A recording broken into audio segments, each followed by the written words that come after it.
You know what to do, you know what you want. But something inside you keeps stopping the climb. You stall, you doubt. You turn back right when you're about to break through. Why? In The Mountain Is You, Brianna Wyest writes, "The mountain is you." That simple phrase carries a profound truth. Your greatest obstacle isn't external. It's not your job, your partner, or your past. It's the deep-seated patterns and beliefs you carry within you. It's your fear of your own potential. Your comfort with discomfort. Your unspoken belief that maybe, just maybe, you're not worthy of more ... But here's the truth. This isn't a book about fixing yourself, because you're not broken. It's a book about facing yourself. About understanding that self-sabotage isn't a character flaw. It's a message, a signal, a call to deeper healing. Let's explore 5 powerful truths from this emotional and psychological guide to transformation and learn how to stop being the mountain in our own path. Wyest reframes self-sabotage in a radical way. It's not laziness, it's not self-hatred. It's a protection mechanism built from fear, trauma, and outdated programming. We self-sabotage when success feels unfamiliar, when love feels unsafe, when change feels threatening. Imagine your subconscious mind as a security system. Its only goal is to keep you safe, even if that means keeping you small. You procrastinate on starting the project because success might raise expectations. You pick fights in relationships because closeness triggers abandonment wounds. You avoid taking risks because failure feels fatal, not to your body, but to your identity. Here's the shift. Instead of beating yourself up, get curious. Ask, what is this behavior trying to protect me from? Once you understand that self-sabotage is rooted in self-protection, you can stop fighting it and start listening. And when you listen, you unlock the power to heal the fear beneath the behavior. We often try to avoid triggers, but Wyest says they're gold mines for self-discovery. Every emotional overreaction is tied to a story, a wound, a memory. Your partner being late triggers abandonment. Criticism at work triggers childhood shame. A friend's success triggers feelings of inadequacy.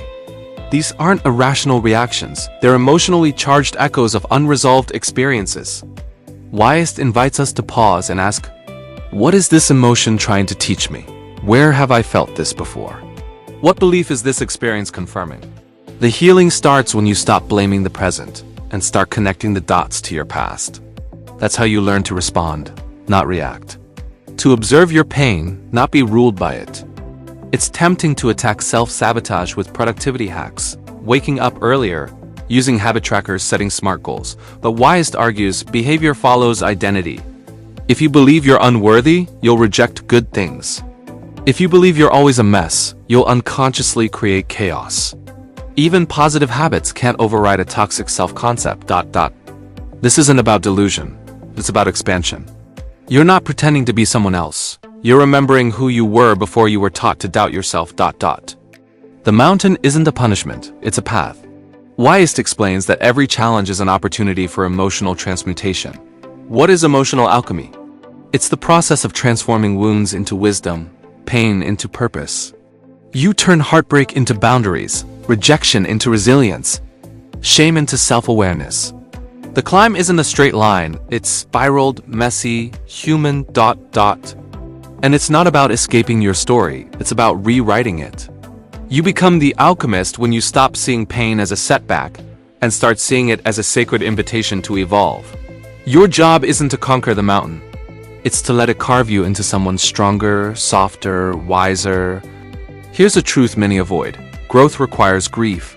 To become who you're meant to be, you have to mourn who you've been. That version of you who settled, who played small, who mistook survival for living. They kept you safe. But they can't take you higher. Wyest writes that transformation means releasing what once felt essential.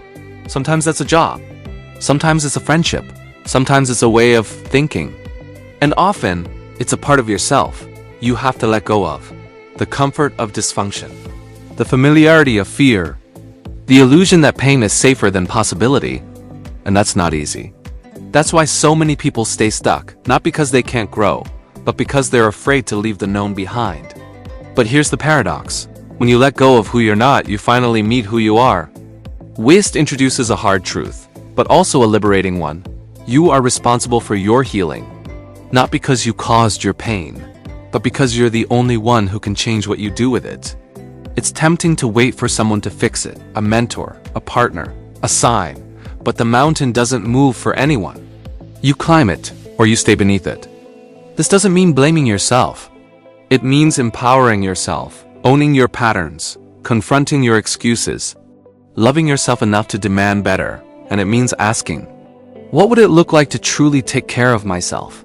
The Mountain is You is more than a self-help book. It's a mirror. It shows us that our struggles are not flaws, they're invitations. Invitations to know ourselves more deeply, to trust ourselves more fully, and to live with more courage, clarity, and compassion. You are not broken. You are becoming. You are not behind. You are being refined. And the mountain? It's not your enemy. It's your path to freedom. We often think transformation comes from doing more, hustling harder, pushing past pain, proving our worth. But Wyest challenges that mindset. Real growth often begins in stillness, in the pause between stimulus and response, in the quiet moment when you resist the urge to numb, distract, or lash out, and instead sit with what's surfacing. That pause is powerful. It's where awareness blooms. It's where you start to notice the pattern before it takes over. The more you practice presence, the more choice you create. And choice is freedom. That's how you stop living on autopilot and start living on purpose. Sometimes the bravest thing you can do isn't climbing faster. It's stopping long enough to feel your feet on the path, your breath in your chest, your truth rising from within. There's a tendency to demonize triggers, to see them as proof we're broken or not healed enough. But Wyest flips that narrative. Your triggers are not enemies. They're teachers. They don't show you what's wrong with you. They show you what still needs your love. When you get triggered, it's not a regression. It's a revelation. A spotlight on the part of you still asking for attention, care, and compassion. Healing isn't about never being triggered again. It's about learning to greet those moments with curiosity, not condemnation. This shift changes everything. You stop judging yourself for your reactions and start using them as maps. Maps that guide you back to parts of yourself you've disowned. And by reclaiming those parts, you become whole.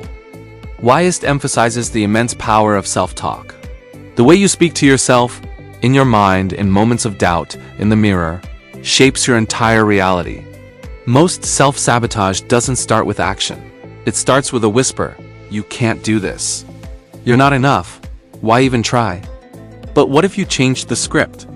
What if you spoke to yourself like someone who matters? Like someone worthy of patience, forgiveness, and grace? That's not vanity, that's healing.